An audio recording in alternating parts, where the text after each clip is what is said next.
So I'm not really sure what the process of painting it like this should be, because I never really did a painting like this where I just kept working on it for many days. Today I tried to fix up the mouth. I painted in the gums, but they're too dark, and I figure they'll somehow magically get light later.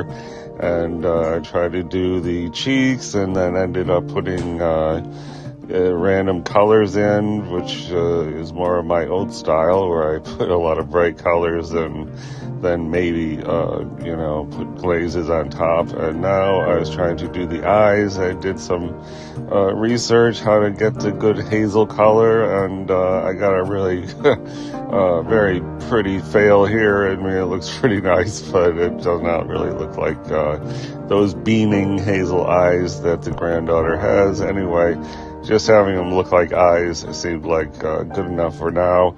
And then tooted around the canvas, kind of refining other areas and trying to get an accurate depiction of the areas. And there it is, the big day's couple hours work.